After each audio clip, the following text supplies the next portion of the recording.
SIR సన్నాహక ప్రక్రియను పొరపాట్లకు తావు లేకుండా పకడ్బందీగా పూర్తి చేయాలని జిల్లా కలెక్టర్ వినయ్ కృష్ణారెడ్డి తహసీల్దార్లకు సూచించారు. కమ్మర్పల్లి ఆర్మూర్ తహసీల్దార్ కార్యాలయాలను కలెక్టర్ గురువారం ఆకస్మికంగా సందర్శించారు.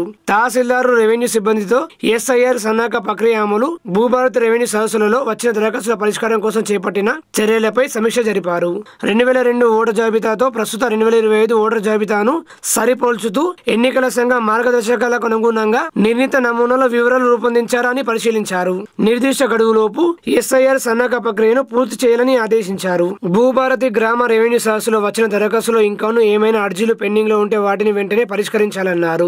ఆయా మాడ్యూల్స్ లో వచ్చిన దరఖాస్తులు ఎన్ని, సాదా బైనామా అర్జీలలో ఎన్ని ఆమోదం పొందాయి, ఎన్ని దరఖాస్తులు తిరస్కరణకు గురయ్యాయి, పిఓటి భూములకు సంబంధించిన దరఖాస్తులు ఎన్ని తదితర వివరాలను కలెక్టర్ అడిగి తెలుసుకున్నారు. సాదా బైనామా దరఖాస్తులకు సంబంధించి అర్హులైన వారు ఉన్నట్లు గుర్తిస్తే అలాంటి వారికి తగిన న్యాయం జరిగేలా చొరవ చూపాలన్నారు. చిన్న చిన్న కారణాల వల్ల దరఖాస్తులను రిజెక్ట్ చేయకూడదని క్షేత్రస్థాయిలో పక్కగా పరిశీలన జరిపి అర్హులుగా నిర్ధారణ అయిన వారి దరఖాస్తులను ఆమోదించాలన్నారు. ఒకవేళ దరఖాస్తులను తిరస్కరిస్తే అందుగల కారణాలను స్పష్టంగా పేర్కొనాలని, అవి భూభారతి మార్గదర్శకాలకు లోబడి ఉండాలన్నారు. ఆమోదం పొందిన వాటితో పాటు తిరస్కరణకు గురైన సాదా బైనామా దరఖాస్తు వివరాలను ఆన్లైన్ లో 2 రోజుల్లోపు పూర్తి స్థాయిలో నమోదు చేయాలని కలెక్టర్ ఆదేశించారు. ఈ సందర్భంగా పలు దరఖాస్తుల పరిష్కారానికి సంబంధించి తహసీల్దార్ ప్రస్తావించిన సందేహాలను కలెక్టర్ నివృత్తి చేస్తూ వాటిని ఏ మాడ్యూల్స్ లో పరిష్కరించవచ్చు అనే అంశాలపై అవగాహన కల్పించారు. కలెక్టర్ వెంట కమ్మర్పల్లి తహసీల్దార్ ప్రసాద్, ఆర్మూర్ తహసీల్దార్ సత్యనారాయణ తదితరులు ఉన్నారు.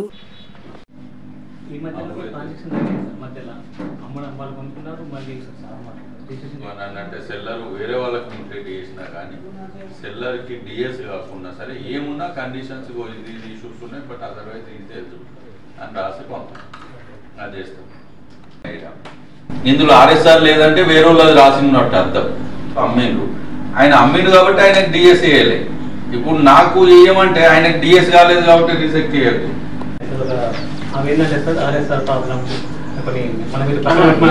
దాన్ని ఎలిజిబుల్ బట్ ఆర్ఎస్ఆర్ అంటారా, ఇన్ఎలిజిబుల్ ఆర్ఎస్ఆర్ అంటారా? ఇన్ఎలిజిబుల్ మొత్తం రిమార్క్స్ కొట్టిండ్రు, ఎండార్స్మెంట్ ఇచ్చేసి అప్పుడు కూడా 144 కొట్టిండ్రు. 144 కాకుండా మనం దీంట్లోకి వెళ్ళి అంటే ఎలిజిబుల్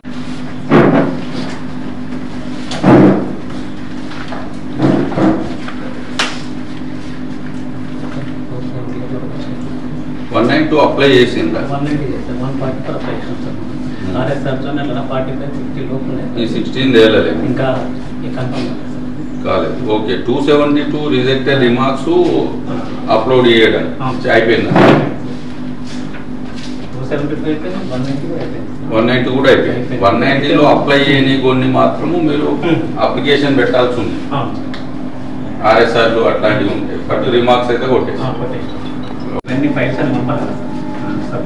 ఓకే. ఈ 2 days కంప్లీట్ చేసుకొని అవన్నీ సెట్ చేసుకుందామని ఈ 2 సెట్ చేసుకునేందుకు పీస్ఫుల్గా మీకు 2 రోజులు 3 రోజులు సరిపోతుంది. మండే పంపించిన వెనక్కి తెప్పించుకుంటారు, అది మళ్ళీ యాక్సెప్ట్కి విత్ కండిషన్స్ రాస్తారు, యాక్సెప్ట్ చేస్తారు, రిమార్క్స్ కొడతారు. రిమార్క్స్ ప్లస్ మీరు ఎండార్స్మెంట్ ఏదైతే ఇస్తుందో అది పిటిషనర్కి వెళ్తుంది అనే దృష్టితో లాంగ్వేజ్ చూసుకొని చేయండి. పిటిషనర్కి వెళ్తుంది కంపల్సరీ. కానీ నెక్స్ట్ లెవెల్ లోపల రివ్యూ జరిగినప్పుడు రిజెక్షన్కి అనాలిసిస్ అడుగుతాం. ఏదైనా మీరు ఒక అప్లికేషన్ రిజెక్ట్ చేయగానే మీ దగ్గర ఒక తహసీల్దార్గా వస్తుంది కదా, ఏదైనా మీరు సంతకం పెట్టేది రిజెక్ట్ కాదు కదా. ఒకటే ఫ్యామిలీ అది కూడా సిరికొండ దగ్గర ఉంది సార్. మా మండల ప్రాబ్లం ఇది. ఆ కుటిలింగాపూర్ అనేది మా మండలం ఉంది, కానీ సిరికొండ దగ్గర ఉంటుంది.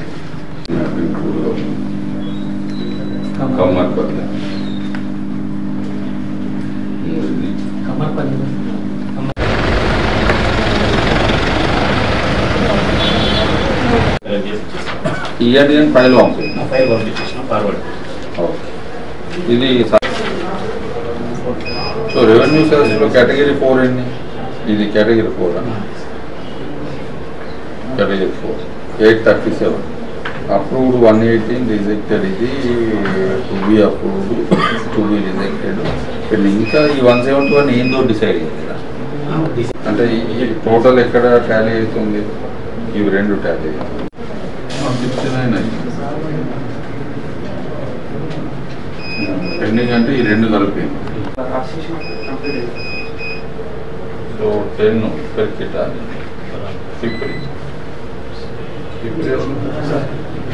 ఫర్ ఎగ్జాంపుల్ ఇది ఇవాళ అయిపోద్ది, ఇది రేపు అయిపోద్ది అన్న నెక్స్ట్ ఏం చేస్తారు? రిజెక్టెడ్ ఎన్ని చేశారు? సిరికొండ మండలం పాకల గ్రామంలో ఎవరెస్ట్ అధిరోహించిన మాలావత్ పూర్ణ కుటుంబాన్ని జిల్లా ఇన్ఛార్జ్ మంత్రి సీతక్క, నిజామాబాద్ రూరల్ ఎమ్మెల్యే భూపత్ రెడ్డిలు పరామర్శించారు.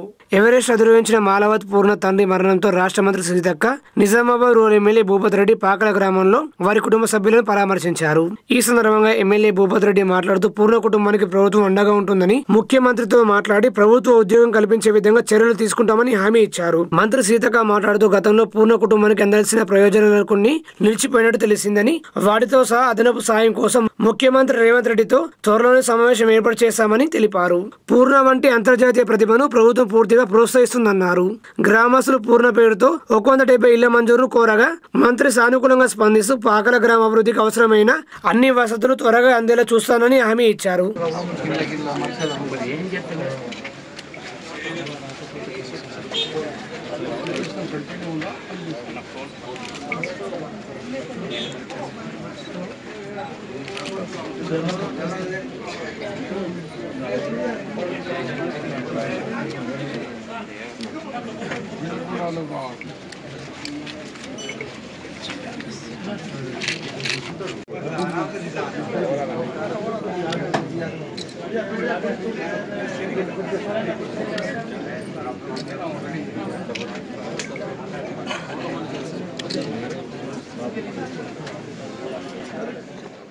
రాష్ట్ర ప్రభుత్వం ఏర్పాటు చేసిన మొక్కజొన్న కొనుగోలు కేంద్రంలో మొక్కలు విక్రయించిన రైతులకు ప్రభుత్వం వెంటనే డబ్బులను వారి ఖాతాలో జమ చేయాలని బీఆర్ఎస్ సీనియర్ నాయకులు, మాజీ వైస్ ఎంపీపీ గంగాధర్ అన్నారు. పట్టణంలో ఆయన మీడియాతో మాట్లాడారు. కొనుగోలు కేంద్రంలో మొక్కజొన్నను కొనుగోలు చేసి నెల రోజులు గడుస్తున్న రైతులకు డబ్బులు అందలేదని ఆయన ఆవేదన వ్యక్తం చేశారు.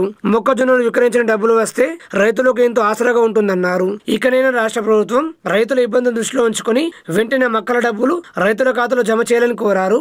అలాగే రైతు బంధు వెంటనే ఇవ్వాలని, సన్న రకం వడ్లకు క్వింటాలకు బోనస్ 500 రూపాయలు ఇవ్వాలని డిమాండ్ చేశారు. లేని పక్షంలో రైతుల ఆగ్రహానికి గురికాక తప్పదని వారు ప్రభుత్వాన్ని హెచ్చరించారు. గంగాధర్ మాజీ మండల పరిషత్ ఉపాధ్యక్షుడు, మరి బీఆర్ఎస్ పార్టీ సీనియర్ నాయకులము. రైతుల పోరాట ఫలితమే మా మొక్కజొన్న కేంద్రాలు ఏర్పాటు చేసిరు. సంతోషం. నెల రోజులే మేమందరం మొక్కలు కాంటలు పెట్టించి ఇచ్చినాం గవర్నమెంట్కు, మార్కోపేటకు. ఇంతవరకు కూడా ఒక ఖాతాలో డబ్బులు జమ చేస్తలేరు. రైతులకు చాలా ఇబ్బంది ఉన్నది. రబీ సీజన్ చాలా అయింది. మందు సంచులకు కానీ, కైకిళ్ళకు కానీ, విత్తనాలకు కానీ డబ్బులు లేక రైతులు వేలు ఆడుతున్నారు.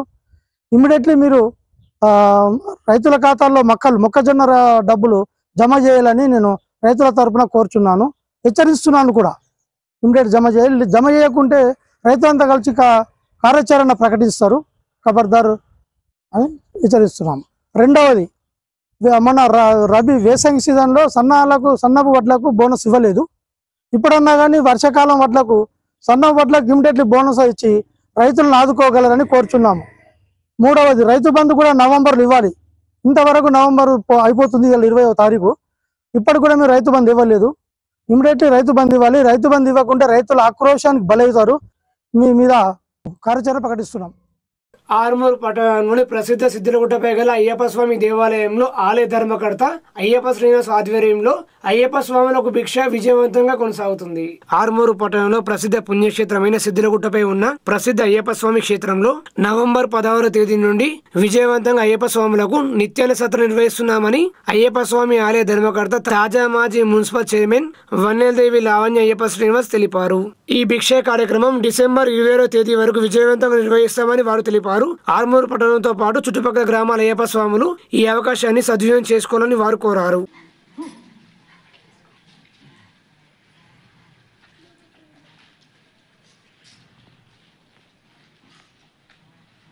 ఆర్మూరు పట్టణంలోని ప్రెస్ల భవనంలో హైకోర్టు న్యాయవాది రాపోలు భాస్కర్ ఆర్మూరు బార్ అసోసియేషన్ సభ్యులతో కలిసి మీడియా సమావేశం నిర్వహించారు. తెలంగాణ బార్ కౌన్సిల్ చైర్మన్ ఎన్నికల్లో నూతన అభ్యర్థులను ఎన్నుకోవాలని హైకోర్టు న్యాయవాది కౌన్సిల్ మెంబర్ అభ్యర్థి రాపోలు భాస్కర్ అన్నారు. తెలంగాణ బార్ కౌన్సిల్ ఎన్నికల్లో నూతన అభ్యర్థులను గెలిపించుకోవాలని, బార్ కౌన్సిల్ మెంబర్ గా తాను బరిలో ఉన్నానని న్యాయవాదులు తనకు మద్దతు ప్రకటించి గెలిపించాలని వారు కోరారు. ఈ సమావేశంలో ఆర్మూరు బార్ అసోసియేషన్ అధ్యక్షుడు శ్రీధర్, కోశాధికారి చైతన్య, హైకోర్టు న్యాయవాది సూర్యనారాయణ, న్యాయవాదులు అరుణ్, కోనేరు నరేష్, విశ్వనాథ్, రాజేశ్వర్, పవన్, కిరణ్ తదితరులు పాల్గొన్నారు. కొత్తగా వచ్చినటువంటి అమెండ్మెంట్ యాక్ట్ పుస్తకాలను ప్రింట్ చేసి, భూభారతి యాక్ట్ పుస్తకాలను ప్రింట్ చేసి రాష్ట్రంలో చాలామంది న్యాయవాదులకు పంపిణీ చేయడం జరిగింది. న్యాయవాదులు కరోనా సమయంలో ఇబ్బందులు పడుతుంటే న్యాయవాదిగా నేను కూడా నా సొంత ఖర్చులతోటి కొన్ని ప్రొవిజన్స్ పంపిణీ కార్యక్రమాలు కూడా చేయడం అనేది జరిగింది. అందుకే ఈ రాష్ట్రంలో ప్రతి న్యాయవాది ధైర్యంగా గౌరవంగా బతికేటట్టుగా ఏర్పాటు చేయాల్సినటువంటి బార్ కౌన్సిల్ ఏ మాత్రం బాధ్యతాయుతంగా పనిచేయడం అనేది జరుగుతలేదు. ఎడ్యుకేట్ల యొక్క సమస్యలు పరిష్కరించడం అనేది జరుగుతలేదు. అందుకనే ఎగ్జిస్టింగ్ బార్ కౌన్సిల్ని అబ్నార్మల్ చేంజెస్ కావాలని, కొత్త చైర్మన్, కొత్త మెంబర్లు, బార్ కౌన్సిల్ మెంబర్లు ఎన్నుకోవాలని ఈ రాష్ట్రంలో 60,000 మంది న్యాయవాదులు ఎప్పుడు వస్తే ఎలక్షన్స్ అని అడిగేటటువంటి ఒక వాతావరణం ఉంది. న్యాయవాదులందరినీ కూడా కోరేది ఏంటంటే అడ్వకేట్ల కోసం, అడ్వకేట్ల యొక్క సమస్యల కోసం పనిచేసేటటువంటి న్యాయవాదుల్ని బార్ కౌన్సిల్కి పంపాలని, వ్యాపారం పేరుతోటి లేదు పదవుల కోసం లేదు పీపీలు జీపీలు కావాలని, స్టాండింగ్ కౌన్సిల్ కావాలనేటువంటి ఒక హిడెన్ ఎజెండా ఉన్నటువంటి న్యాయవాదుల్ని కాకుండా ప్రతిరోజు కోర్టు పోయి ప్రాక్టీస్ చేస్తున్న న్యాయవాదుల్ని, జనం అడ్వకేట్ల యొక్క సమస్యలు, లీగల్ ఫ్యాటర్నిటీ ఎదుర్కొంటున్నటువంటి ఇబ్బందులు ఉన్నటువంటి సమస్యలన్నీ తెలిసిన న్యాయవాదుల్ని, అడ్వకేట్ల కోసం పనిచేస్తున్నటువంటి న్యాయవాదుల్ని బార్ కౌన్సిల్కు ఎంపిక చేయాలని, రాబోయేటటువంటి బార్ కౌన్సిల్ ఈ రాష్ట్రంలో 35 సంవత్సరాల నుంచి 66 సంవత్సరాల మధ్యన ఉండి వెల్ఫేర్ లాంటి ఫండ్ రానటువంటి న్యాయవాదులందరికీ కూడా వెల్ఫేర్ ఫండ్ ఇస్తామని, 2019 నుంచి ఇప్పటి వరకు కొత్తగా ఎన్రోల్ అయినటువంటి న్యాయవాదులందరికీ, జూనియర్కి అందరికి కూడా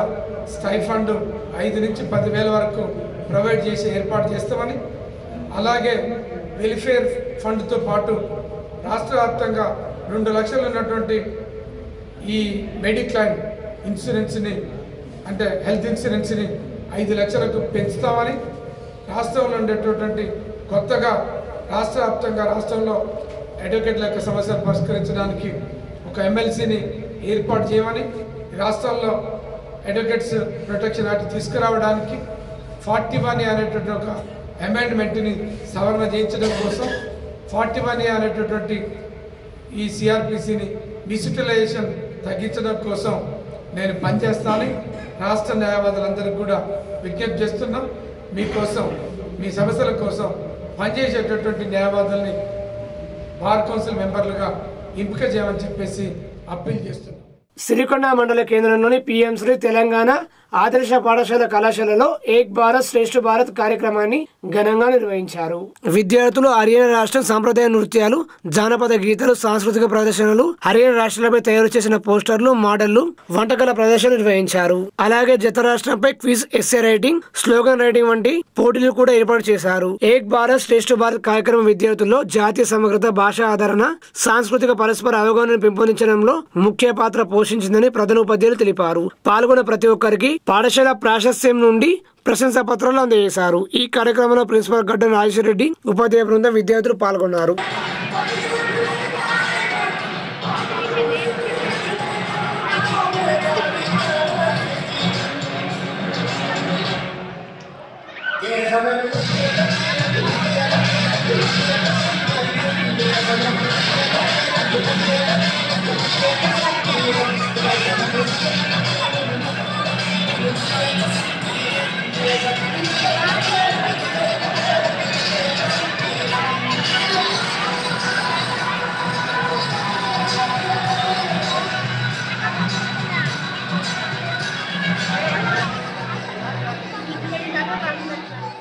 ఆర్మూరు మున్సిపల్ పరిధి పెరికిట్లో గల శ్రీ లక్ష్మీ పద్మావతి సమేత శ్రీ వెంకటేశ్వర స్వామి ఆలయంలో గురువారం సాయంత్రం సామూహిక శివ అష్టోత్తర సహస్రనామ భస్మాసన కార్యక్రమాన్ని ఘనంగా నిర్వహించారు. అచ్యుతాయ నమః జనార్దనాయ నమః ఉపేంద్రాయ నమః ఓం హరయే నమః శ్రీకృష్ణాయ నమః ఓం శ్రీకృష్ణ పరబ్రహ్మణే నమః. ఎడమొక్కు నుంచి మెల్లగా శ్వాస తీసుకోండి. ఎడమొక్కు ఉంగరం పేరుతో మూసి శ్వాస నాపి కుడి ముక్కు నుంచి శ్వాసను బయటకు వదిలేనా. నేను చెప్తా ఇప్పుడు చదువుకోండి. అమ్మలందరికీ కూడా మనమే అమ్మ వినండి. ఖచ్చితంగా చెప్తున్నాను, మీ దగ్గరికి నేను డబ్బుల కోసం రాలే. నేను నీకు అడుగుతుండేది జడ వేసుకోమంటున్నాను. నిజామాబాద్ డిస్ట్రిక్ట్ లో కోటి బస్సు మాత్రం చేయిస్తున్నాడు. వేల మీద నుంచి పోయాలమ్మా, వేల మీద నుంచి వదిలేయండి. గోవిందాయ నమః విష్ణువే నమః మధుసూదనాయ నమః త్రివిక్రమాయ నమః. చేతులు జోడించండి అమ్మా. వామనాయ నమః శ్రీధరాయ నమః ఋషికేశాయ నమః. కావాలనుకుంటే మీరు జడలుకోవాలి, గాజులు వేసుకోవాలి, జుట్టు కట్టుకోవాలి. లేకపోతే మా వాళ్ళందరూ చూస్తారు, మీరు మాత్రం మా లెక్కలోకి రారు. ఊరికే పూజ చేసినట్టే మీరు, అంతే. నేను ఇయ్యొద్దనగానే మా చంద్రకళం ఇచ్చింది. సిద్ధిగా చెప్తున్నాము, ఎక్కడైనా కానీ మీరు చేసుకోవచ్చు. ఈ పూజలో మాత్రం ఖచ్చితంగా కోటి భస్మార్చనలో మేము పెట్టిన నియమం ఇది. దయచేసి అందరు కూడా నీళ్ళు చల్లుకుంటారమ్మా. ఆర్మూరు పట్టణంలోని జెండాగలీలో గల జెంటిల్ కిడ్స్ పాఠశాలలో బుధవారం ఫుడ్ ఫెస్టివల్ కార్యక్రమాన్ని నిర్వహించారు. పిల్లల రకరకాల పిండి వంటలు, స్నాక్స్, తినుబండారాలు, ఎన్నో రకాలు విద్యార్థులు తీసుకువచ్చారు. పాఠశాల కరెస్పాండెంట్ లత విద్యార్థులు తెచ్చిన పదార్థాలను రుచి చేసి వాటి యొక్క ప్రాముఖ్యతను వివరించారు. ఇంట్లో చేసిన వంటలు తినడం వల్ల ఆరోగ్యంగా ఉంటామని, పిల్లలు బయట ఫుడ్ తినడం వల్ల అనారోగ్యానికి గురవుతారని తెలిపారు. ఈ కార్యక్రమంలో ఉపాధ్యాయ బృందం, విద్యార్థులు పాల్గొన్నారు.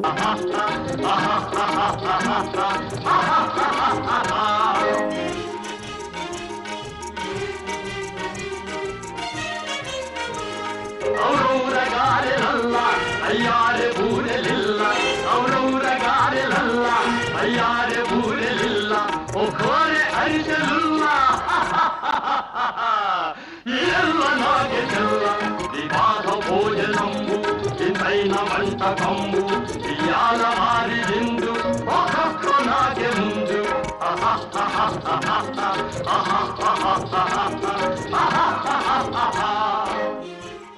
భీమ్గల్ మండలం మెండూర గ్రామంలో అపోస్తులుల టీమ్ ఇంటర్నేషనల్ మినిస్ట్రీ చర్చ్ యొక్క 12వ వార్షికోత్సవ సభలు చర్చి పాస్టర్ స్టీఫెన్ భాస్కర్ ఆధ్వర్యంలో నిర్వహించారు.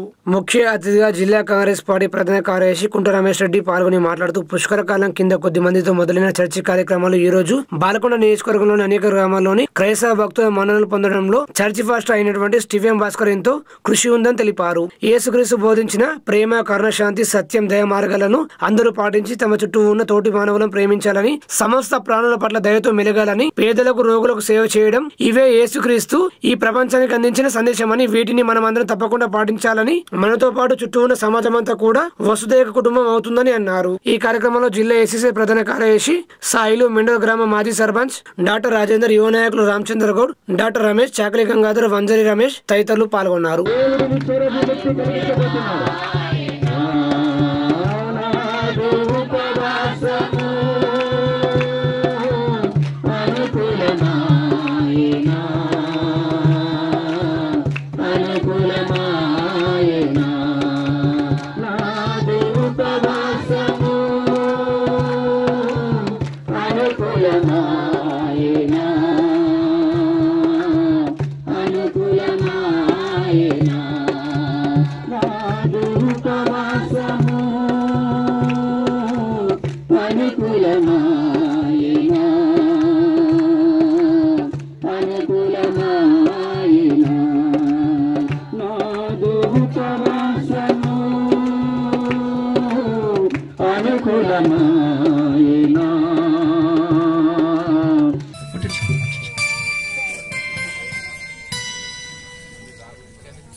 షార్ట్ వీడియోలు ఉన్నాయి, షార్ట్ వీడియోలు తీయండి, 2 నిమిషాలు 3 నిమిషాలు అట్లా కట్ చేస్తాం.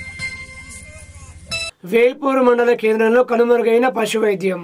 పశువులకు వైద్యం చేసే డాక్టర్లు, కంపౌండర్లు లేక పాడి రైతులు తీవ్ర ఇబ్బందులు పడుతున్నారు. పశుసంవర్ధక శాఖ ఆధ్వర్యంలో నడుపుతున్న పశు వైద్యశాలలో పశువులకు రోగాలు, వ్యాధులు, అంటువ్యాధులు వచ్చినప్పుడు గొర్రెలు, మేకలు, పశువులకు, బర్రెలకు సరైన వ్యాక్సిన్ మందులు ఇచ్చి పశువులకు వైద్యం చేసే డాక్టర్లు అందుబాటులో లేరని పాడి రైతులు ఆవేదన వ్యక్తం చేస్తున్నారు. ఇంతకు ముందు మాకు గొర్రెలకు, మేకలకు ఏ వ్యాధి, ఏ రోగం వచ్చినా సకాలంలో మందులు ఇచ్చి వ్యాక్సిన్ ఇచ్చి తొందరగా నయమయ్యేటట్లు పశు వైద్య సిబ్బంది అందుబాటులో ఉండేదని ఇప్పుడు గత 2 సంవత్సరాల నుంచి వైద్య సిబ్బంది అందుబాటులో లేక మేము ప్రైవేట్ ఆసుపత్రిలో మందులు కొని తెచ్చుకుని వాడినా కూడా సరైన మందులు, సరైన వైద్యం అందక గొర్రెలు, మేకలు చనిపోతున్నాయని వారు ఆవేదన వ్యక్తం చేశారు. ఇకనైనా అధికారులు, నాయకులు ఈ విషయంపై చర్చించి పశు వైద్యులు, సిబ్బందిని అందుబాటులో ఉంచాలని వారు కోరుతున్నారు.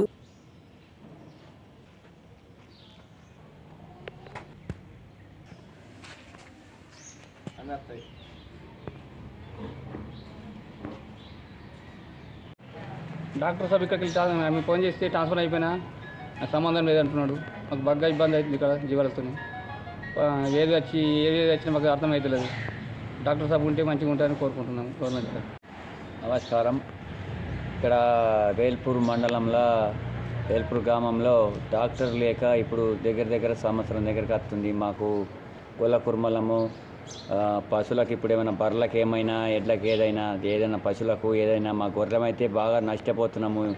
ఈసారి బాగా వ్యాధులు వచ్చినాయి, గాళ్ళు అవుతున్నాయి, గాలి సోకి ఎన్నో నష్టపోతున్నాం. అయినా డాక్టర్ లేక మేము పబెట్టు నిజామాబాద్ ఆర్మూర్ నుంచి మందులు తెచ్చుకుంటా, పిరేప్ మందులు ఎన్ని చచ్చిపోయినా కానీ ఇట్లా నష్టపోతున్నాం మేము. దయచేసి గవర్నమెంట్ వారు దీన్ని చర్య తీసుకొని డాక్టర్ని అందుబాటులో ఉంచగలరని కోరుకుంటున్నాం. అందరికీ నమస్కారం.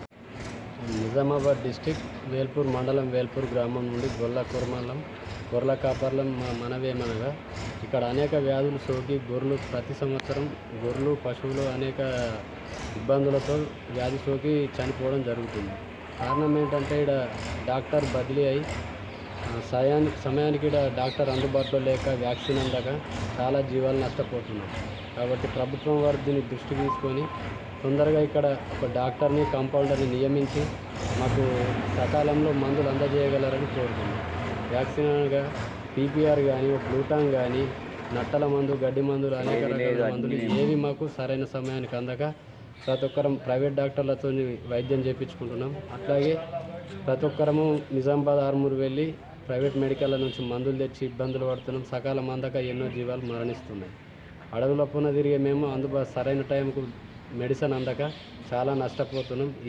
ఈ ఊరే కాదు, మండలం మొత్తం ఇదే ఇబ్బందులు ఎదుర్కొంటుంది. కావున ప్రభుత్వం వారు దీన్ని తొందరగా చర్యలు చేపట్టి మాకు మందులు కానీ, డాక్టర్ని కానీ వీళ్ళందరినీ సమకూర్చాలని కోరుకుంటున్నాం. కంపౌండ్ ఉండలేరు. దావగానే ఎప్పుడు చూసినా బందే ఉంటున్నది. వచ్చి మరిపోడు ఉన్నది. ప్రైవేట్లో కొనుకొచ్చుకుంటున్నాము. ఫోన్ చేసినప్పుడు ఏ సారు లేడు, నేను నడుకులకు ట్రాన్స్ఫర్ అయినా అంటున్నాడు. ఇంకోసారు ఏమో నేను మొరతట్లే ఉన్నా, నాకు ఖర్చులు కుదరదు అంటాడు. వాళ్ళు ఓళ్ళు వస్తలేరు. ఇప్పుడు మాకేం బాధ అవుతున్నది. మేము ప్రైవేట్లో కొనుకొచ్చుకుంటున్నాము. ఈ మండలం ఉండి వేల్పూర్లో ఏం లాభం ఉన్నది? ఇది లాభం లేదు. మా గొల్ల కుటుంబంలో ముందర సంధి ఉన్నాము, కొత్తగా తెచ్చుకున్నామా? ఏళ్ళ సంధి ఉన్నది. ఏళ్ళ సంధి ఇచ్చిండ్రు మందులు. వాళ్ళు ఎన్నో మట్లా వచ్చుకుంటా ఇస్తుండ్రి. ఏదో అయితే వాళ్ళకు చాయ్ పనికి ఇస్తుండి అయిపోయి ఇప్పుడు ప్రైవేట్కు వస్తున్నారు. వచ్చినా కానీ మాకు కొనుకొచ్చుకున్న ధర అవుతున్నది. ప్రైవేట్లో ఆర్మూర్, నిజామాబాద్ తెచ్చుకుంటున్నాం. అవి ఏంలా మాకు వేల్పూర్ మా దవాఖాన నుండి సరే మాకు ఏదో డాక్టర్ సాబ్ మీద ఉంచితే మంచిగా ఉండని అనుకుంటున్నాం సార్ మేము. ఇక మాకైతే ఇక్కడ డాక్టరే కావాలి. ఇక్కడ అన్ని ప్రైవేట్ మందులు అయితే వస్తున్నాయి. మాకు ఇస్తలేరు, చేస్తలేరు. దవాఖాన ఉండి సుఖ వేస్టే ఉన్నది. వెళ్ళిపోతున్నాయి మందులు అయితే మాకు ఉత్త పీరియలు ఇస్తలేరు, అందడం లేదు. ఇక మందులు అయితే అంతలేవు. మాకైతే వచ్చేదైతే పేరైతే వస్తున్నాయి వేల్పూర్ మండలం కంటూ, కానీ ఇక్కడ మాకు ఇచ్చింది లేదు. సార్ మాకు ఒక డాక్టర్ షాప్ ఉండాలా. ఉంటే ఏదైనా చిన్న పనికి, పెద్ద పనికైనా పశువులు ఉన్నాయి, మాకు ఒక బర్రెలు ఉన్నాయి, గొర్రెలు ఉన్నాయి. అవి అదానికి లేదునా ఇదానికి లేవు. అదే ఉందా సార్. ఇక మాకు ఎక్కడికి డాక్టర్ షాప్ ఉంచాలా ఇక మేము కోరుకుంటున్నాం. ఇక మాకైతే ఖచ్చితంగా డాక్టర్ అయితే ఉండాలా.